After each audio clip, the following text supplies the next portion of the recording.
오늘은 라임펀드 사건의 실체에 대해서 설명을 해드리겠습니다. 우선 라임펀드 운용이라는 회사에서 만든 펀드 상품은 여러 개가 있습니다. 그리고 거기서 크게 문제가 됐던 펀드는 3개 정도인데, 하나는 국내 상장회사의 전환사채를 상품으로 했던 블루토 펀드라고 하고요. 두 번째는 메자닌 방식의 투자 형태인 테티스 펀드이고, 세 번째는 무역금융펀드입니다. 그러나 여기서 우선 국내 주식시장의 상장회사 전환사채 상품을 다뤘던 블루토 FID1 펀드를 주로 다루고, 편의상 이 펀드를 그냥 라임 펀드라고 칭하겠습니다. 라임 자산운용에서 만들었던 사모펀드는 전체 설정액이 약 6조 원가량의 국내 1위의 헤지펀드였습니다. 그러므로 사건의 규모가 방대하고 관련된 회사들도 수백 개이며 관련자들 역시 수백 명에 달하는 대규모 사건입니다. 따라서 여기 제보공장이 이 모든 것을 다룬다는 것은 불가능한 얘기이고요. 아마 검찰 수사 역시 모두를 파헤치지는 못할 것입니다. 아니, 파헤치지 않을 것입니다. 안 하는 이유는 뒤에서 따로 설명을 해보겠습니다. 그럼 설명을 쉽게 하기 위해서 그림판을 가지고 또 설명해 보도록 하겠습니다. 여기서 설명하는데 생소하고 어려운 단어가 많이 나오는데요. 굳이 외우거나 할 필요는 없습니다. 검색하면 대부분 나오는 용어들이고요. 그러니 무슨 시험 준비하듯 외울 필요는 없고 이해만 하시고 넘어가시면 됩니다. 오늘 다룰 블루토 FID1 펀드, 이 라임 펀드가 취급한 상품은 상장된 회사의 전환사채에 투자했던 상품입니다. 여기서 전환사채에 대해서 간략히 설명하고 가겠습니다. 전환사채란 회사에서 자금을 마련하기 위해서 발행하는 채권의 한 종류인데, 전환사채는 일정 기간이 지나면 회사에 이자와 원금을 요구할 수도 있고 해당 회사의 주식으로 전환해달라고 요구할 수도 있는 그런 종류의 회사가 발행하는 채권입니다. 이 전환사채는 발행할 때부터 채권을 주식으로 전환할 때의 가격이 정해져서 발행을 합니다. 이 전환사채를 발행할 때는 대부분 그 회사의 시장 가격보다 약간 할인된 가격으로 주식 전환가를 정하는데, 만기가 되는 시점에 해당 주식의 시장 가격이 전환 가격보다 더 높을 경우에는 그 차액만큼의 이익을 얻게 됩니다. 그래서 가끔은 주식시장의 주가 조작 세력들이 이 전환사채의 전환 시기에 맞춰서 이 차액을 분배하는 조건으로 주가를 띄워서 부당이득을 챙길 목적으로 주가 조작을 하는 경우가 많이 있습니다. 원래 시장의 심리라면 전환사채의 전환 시기에는 주식 물량이 추가로 많이 생성되니까 주가가 하락하는 것이 일반적인 것입니다. 전환 가격이 시장 가격보다 낮을 경우에는 그냥 회사에 원금과 이자를 달라고 요구하면 되는 것입니다. 또한 전환사채의 대부분에는 리픽싱 조항이 붙어 있는데, 이것은 시장 가격이 전환 가격보다 낮을 경우 전환 가격을 낮게 재조정해 주는 것입니다. 전환 가격을 높게 재조정하지는 않습니다. 언뜻 전환사채의 구조를 보면 채권자 입장에서는 꽤 유리한 조건입니다. 라임 펀드 운영에서도 자신들이 펀드 상품을 팔 때 이 상품을 판매한 은행 등 금융기관에서도 대부분 이러한 유리한 부분을 중점적으로 설명하면서 팔았을 것입니다. 하지만 가장 근본적으로 중요한 것은 전환사채를 발행하는 회사의 건전성입니다. 라임 펀드의 운영자들은 이런 점을 간과하고 그저 자금을 유치할 목적으로 펀드 상품을 팔아왔던 것입니다. 그럼 왜 그들이 라임 펀드 상품의 가장 중요한 회사의 건전성을 간과하고 펀드 상품을 팔았는지를 살펴보도록 하겠습니다. 라임 펀드가 투자했던 상장회사들은 주로 코스닥 시장에 상장했던 회사들이고, 리드, 스타모빌리티, 한류타임즈, 파티게임스, 바이오빌, 슈펙스 B&B 등 수십 개의 상장회사에 각 수십억, 수백억씩 전환사채에 투자를 하게 됩니다. 그러나 이 회사들의 대부분은 무자본 M&A 세력이나 주가 조작 세력들이 포진하고 있던 회사들이었고, 이들 대부분은 회사의 경영 비전이나 구조조정 개선보다는 시장에서 개미들을 끌어들여서 부당이득을 취하는 것을 기본 목적으로 활동하던 사람들이 회사의 경영권을 장악하고 있었던 것입니다. 그 수많은 회사들 중에 몇 개의 회사들만 들여다보도록 하겠습니다. 먼저 파티게임즈라는 회사인데요.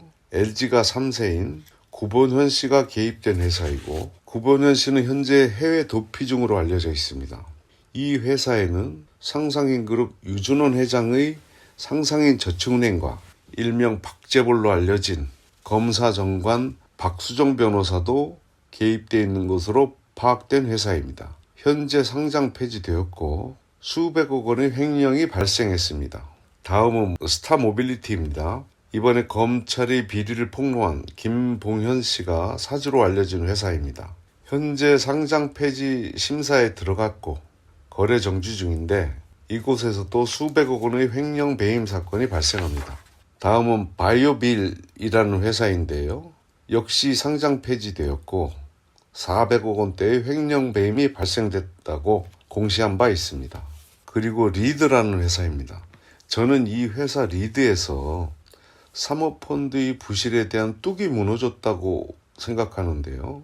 자본시장의 주가 조작 세력들과 라인펀드 운영진들과의 깊은 유착이 시작됐을 것으로 보여집니다. 이 리드라는 회사를 깊이 들여다보면 이 사건 관련자들이 여전히 수많은 코스닥 상장회사들을 운영하면서 활동하고 있는지를 알 수 있습니다. 일명 유명한 선수들이 많이 거쳐간 회사이기도 합니다. 여기에 관계됐던 이들은 다시 한류타임즈에 등장하면서 한류타임즈를 망가뜨리는데 혁혁한 공을 세웁니다. 또 리드라는 이 회사에는 주식시장에서 떠들썩했던 유명 연예인의 전 남편이 개입돼 있었고, 아마 그 스타엠 관련된 사람입니다. 이 회사 역시 주식은 휴지가 되었고 수백억 원의 횡령 배임 사건이 있었습니다.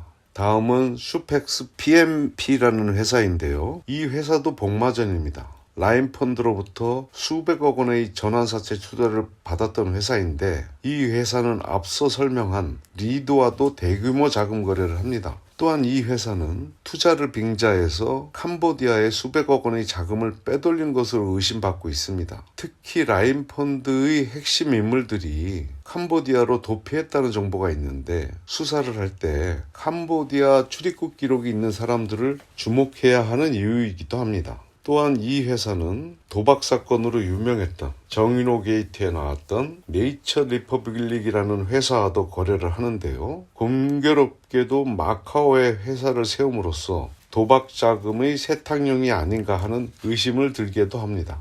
이 회사에 관계됐던 많은 사람들 역시 이 회사를 거쳐간 이후에도 퓨전, 현성바이탈, SFC 등 수많은 코스닥 상장 회사들을 거치면서 주가 조작 횡령 등 여러 회사들을 초토화시켜버립니다.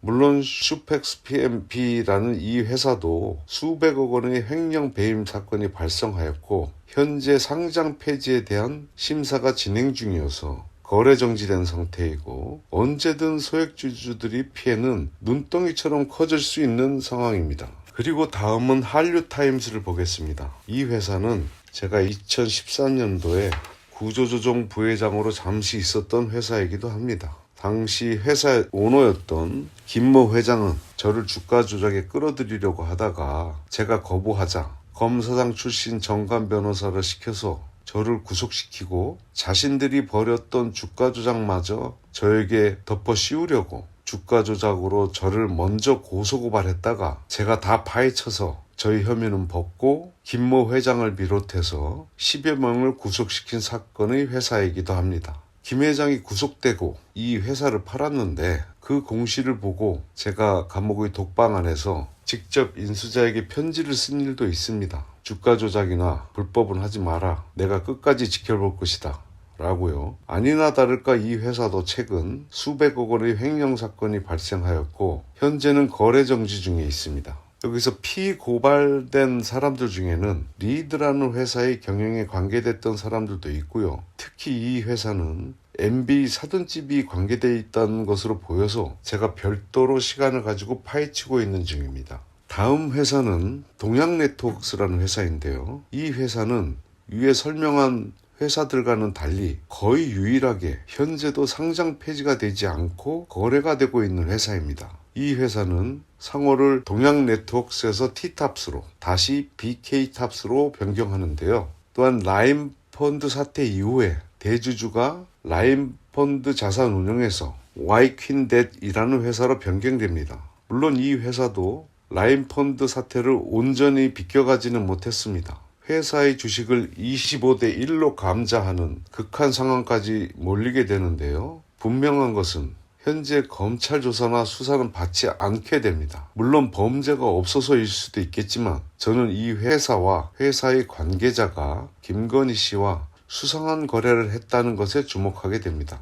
특히 이례적으로 동양네트워크스라는 회사는 당시 채권자인 라임펀드가 이 회사가 25대 1의 감자를 요구하자 그것을 수용합니다.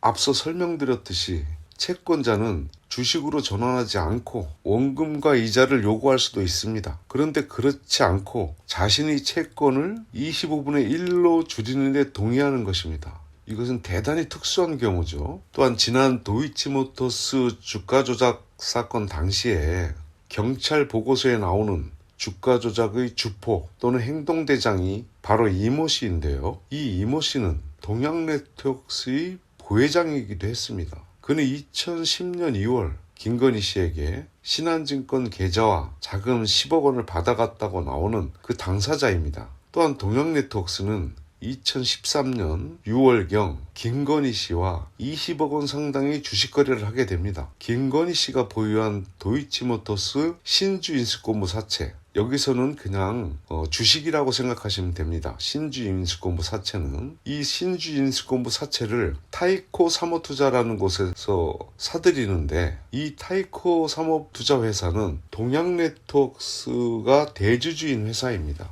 특히 이 거래가 벌어졌을 당시 동양네트워크스가 즉 김건희 씨 지분을 사들인 이 시점은 동양그룹 자체가 유동성 위기가 벌어졌던, 그래서 알짜 회사들을 팔아치우던 시기이기도 합니다. 이 시기에 바로 그 동양그룹의 알짜 회사인 동양파워나 동양매직 이런 회사들을 매각하려고 하죠. 그렇게 한푼이 아쉬웠던 동양그룹이 김건희 씨의 지분을 20억 원어치나 사들인다는 것은 선뜻 이해하기 어려운 일입니다. 김건희 씨 주식을 동양그룹이 사들인 이후에 벌어진 일들을 보게 되면 그나마 조금 이해가 가는 부분도 있습니다. 동양그룹은 김건희 씨와 거래한 바로 2달 후에 금감원 특별조사를 받게 되고 그 다음 달에는 검찰의 수사를 받게 됩니다. 동양그룹을 수사했던 이 수사는 윤석열이 또 다른 핵심 측근인 여한섭 당시 특수 1부장이 맡아서 하는데요. 세간의 평은 수사가 지지부진하다는 평을 듣습니다. 여한섭 검사가 특수 1부장이 되기 직전까지 그 특수 1부장 자리는 윤석열 총장이 있었습니다. 이 시기는 바로 윤석열 총장이 김건희 씨와 결혼한 그 다음 해에 벌어진 일이기도 합니다. 자, 오늘은 일단 여기까지 하고요. 다음 해에는 라임펀드의 구조적인 문제와 거기서 등장하는 버피아와 모피아들을 살펴보겠습니다. 감사합니다. 성렬이 형, 구독, 좋아요, 알림 설정 알지? 형 외우려고 하지 말고 그냥 적어. 9번 적어, 9번.